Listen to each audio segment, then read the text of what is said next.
আজকে আপনাদের সঙ্গে আমি একটা ওষুধ পরিচয় করে দেব। এই ওষুধটির নাম হচ্ছে অ্যাসিড ফস বা ফসফরিক অ্যাসিড। এই ওষুধটি আসলে কাদের জন্য প্রযোজ্য, এই বিষয়টা নিয়ে আমি আপনাদের সঙ্গে আজ কথা বলবো। যে ওষুধটা আসলে কাদের জন্য বেশি প্রযোজ্য, বিশেষ করে যারা যুবক ভাই, যারা 14-15 বছর বয়সে প্রচুর মাস্টারবেশন বা হস্তমৈথুন করে জীবনটাকে একদম নিঃশেষ করে দিয়েছেন। মানে লিঙ্গের অবস্থা একদম খারাপ, বাঁকা তারা চিকন, গোড়া চিকন, আগামোটা, অনেক সমস্যা নিয়ে আমাদের কাছে আসেন এবং অতিরিক্ত স্বপ্নদোষ কোনো কর্মেই তারা কমাতে পারে না। কিভাবে কমাবে তা বুঝতেও পারে না। এই স্বপ্নদোষ এই ওষুধটিকে নিবারণ করে। আবার অতিরিক্ত যারা সহবাসজনিত কারণে বা যারা বিয়ের প্রথম দিকে অতিরিক্ত স্ত্রীর সহবাস দিনে 3 বার 4 বার 5 বার এরকম সহবাস করার কারণে দিন দিন দুর্বল হয়ে গিয়েছেন, তাদের জন্য ওষুধটি প্রযোজ্য। আর একটা ক্ষেত্রে প্রযোজ্য যে গুরুত্বপূর্ণ ডায়াবেটিস। এই যারা হস্তমৈথুন বা মাস্টারবেশন করে আজকে তাদের ডায়াবেটিস রোগ সৃষ্টি করিয়েছেন, তাদের জন্য প্রযোজ্য। তাহলে আমি মূল আলোচনায় চলে আসি। প্রথমত আমি বলতে চাবো এটাই, এই ওষুধটি খুবই গুরুত্বপূর্ণ একটা ওষুধ। আপনারা যদি এই ওষুধটিকে এই রোগগুলোকে চিন্তা ভাবনা করে বা চিনে যদি ওষুধটি প্রয়োগ করতে পারেন, তাদের জন্য বিশেষ করে অনেক প্রযোজ্য একটা ওষুধ। মানে আপনারা এই ওষুধটি নিয়মিত খেলে ইনশাল্লাহ আপনাদের এই রোগ থেকে মুক্তি পেয়ে যাবেন। এখন যারা বিয়ে করতে ভয় পাচ্ছেন বা বিয়ে করতে যাচ্ছেন না, যে না আমি তো আগে হস্তমৈথুন করে আমার অবস্থা খুব খারাপ, এখন বীর্য পাতলা হয়ে গিয়েছে বা অনেক সমস্যা, তা আমার জন্য কি ওষুধ প্রযোজ্য, আপনারা এই কয়টা রুলস ফলো করেন, ইনশাল্লাহ আপনারা সুস্থ হয়ে যাবেন। প্রথমত আসি আমি যারা জীবনে প্রথম ক্ষেত্রে, তাই 1 নম্বর পয়েন্টে চলে আসি। যখন বয়স 13, 14, 15, 16 প্রচুর হস্তমৈথুন করে অবস্থা একদম খারাপ, হস্তমৈথুন করতে করতে আপনাদের লিঙ্গ অনেক চিকন হয়ে গিয়েছে, এখন বীর্য পাতলা হয়ে গিয়েছে, এই সকল ক্ষেত্রে বা যারা অতিরিক্ত স্বপ্নদোষ হইতে হইতে অবস্থা একদম খারাপ, বা যারা বিবাহের প্রথম দিকে অতিরিক্ত স্ত্রী সহবাস করে একদম শরীর দুর্বল হয়ে গিয়েছে, তাদের জন্য এটি প্রযোজ্য।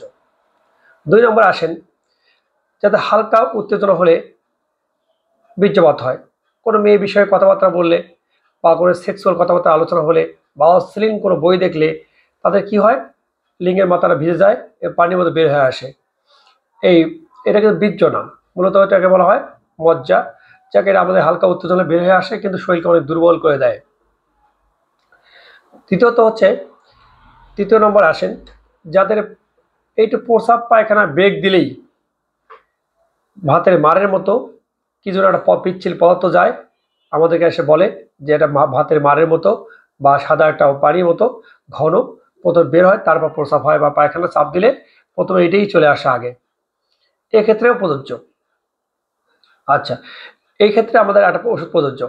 আবার চতুর্থ ক্ষেত্রে আমরা আসি যারা রাতের মধ্যে কয়েকবার স্বপ্নদোষ হয়। স্বপ্নদোষ হয় কীভাবে হয় বুঝতেই পারে না, এবং স্বপ্নদোষ মানে হলে লঙ্গি ভিজে যায়, কিন্তু তারা বুঝতে পারে না কীভাবে স্বপ্নদোষ হলো এবং কীভাবে তাদের স্বপ্নদোষটা হলো এটা বুঝতেই পারে না, তাদের ক্ষেত্রে এই ওষুধটি প্রযোজ্য। আরও বিশেষ করে যারা খুব হ্যাংলা পাতলা এবং লম্বা এবং অনেক লম্বা হয়ে যায়, সুস্বাস্থ্য নাই, ঠিক আমার মতো আর কি দেখতে, যে চিকন লম্বা একদম স্বাস্থ্য নেই, ভেঙে গেছে চেহারা, এদের ক্ষেত্রে বেশি প্রযোজ্য। বিশেষ করে কেন এদের এই ক্ষেত্রে প্রযোজ্য, এরা এই হস্তমৈথুন বা অতিরিক্ত মাস্টারবেশন বা অতিরিক্ত সহবাসের কারণে দিন দিন দুর্বল হয়ে চিকন হয়ে যায়, এদের ক্ষেত্রে অনেকটা প্রযোজ্য। 6 নম্বরে এসে আমরা আলোচনা করব যে যারা স্ত্রী সহবাস করতে গেলে একদম টাইম কম পান, যে লিঙ্গ ভিতরে প্রবেশ করাতেই পারেন না, হালকা একটু প্রবেশ করালেই হয় কি বীর্যপাত হয়ে যায়, মানে এত দুর্বল লিঙ্গ, চিকন, একদম বলা যায় একদম দুর্বল, মানে কোনো লিঙ্গটা একটু গরম হলেই ভেতরে গেলেই বীর্যপাত হয়ে যায়, বীর্য পানির মধ্যে পাতলা, কোনো ঘ্রাণ গন্ধ কিচ্ছু নেই। এই ওষুধটি সেবন করলে তাদের বীর্যের ঘনত্ব বৃদ্ধি পাবে এবং শুক্রাণু বৃদ্ধি পাবে এবং টাইম বৃদ্ধি পাবে। 7 নম্বরে এসে যাদের শরীর একদম দুর্বল হয়ে গিয়েছে, চোখগুলো ভেতরে গর্তের মতো চলে গিয়েছে এবং চেহারা উস্কো খুস্কো এবং ক্লান্তি, কোনো কাজকর্ম করতে ইচ্ছে করে না, এদের ক্ষেত্রেও প্রযোজ্য। কোনো কাজ ভালো লাগে না, সর্বক্ষণ শুয়ে থাকতে ইচ্ছে করে, বাইরে যেতে ইচ্ছে করে না, মানে চাকরি করতে ইচ্ছে করে না বা বিদেশ যেতে ইচ্ছে করে না, মানে ঘরের মধ্যে বসে থাকতে শুয়ে থাকতে তার পছন্দ। 8 নম্বর এসে বলবো এই ওষুধটি যারা লিঙ্গকে অনেক শক্তিশালী করতে চান, লিঙ্গটা স্বাভাবিক অবস্থা ফিরিয়ে নিতে চান, তাদের জন্য এই ওষুধটা প্রযোজ্য। যে তারা খেলে এই লিঙ্গটা স্বাভাবিক অবস্থা আসবে এবং গঠনটা স্বাভাবিক হবে এবং তাদের আর এই বীর্যপাতের সমস্যাটা থাকবে না, আর ঘন ঘন স্বপ্নদোষ হবে না। মাসের টাইম হলে 2 বা 3 বার স্বপ্নদোষ হওয়া দরকার, তাই হবে। যাক, আমি পরিশেষে এটি বলবো, ওষুধটি গুরুত্বপূর্ণ একটা ওষুধ বিশেষ যুবক ভাইদের জন্য। যদি এই ওষুধটিকে আপনারা নিয়মিতভাবে সেবন করেন, ইনশাআল্লাহ আপনাদের এই রোগটা থেকে মুক্তি পাবেন। তবু শেষ কোনো ওষুধ দেখে দিচ্ছে, ওষুধটা মানে এসিড ফস 30, কিন্তু আমি বলবো আপনারা অনেক সময় কিউ ব্যবহার করতে পারেন। এসপাস কিউ ভালো কাজ করে। যদি 15 ফোঁটা করে পানির সঙ্গে দুবেলা খাওয়া যায় এবং এটাকে 2-3 মাস কন্টিনিউ সেবন করা যায়, ইনশাআল্লাহ ভালো হয়ে যায়। আমি অবশ্য পটেন্সি ব্যবহার করি বেশি, এর শক্তি কিন্তু ওষুধটি ব্যবহার করে বেশি ব্যবহার করি। এই প্রথম অবস্থায় শরীর অনেক দুর্বল থাকে, সেক্ষেত্রে 30 পাওয়ারটা অনেক কার্যকরী।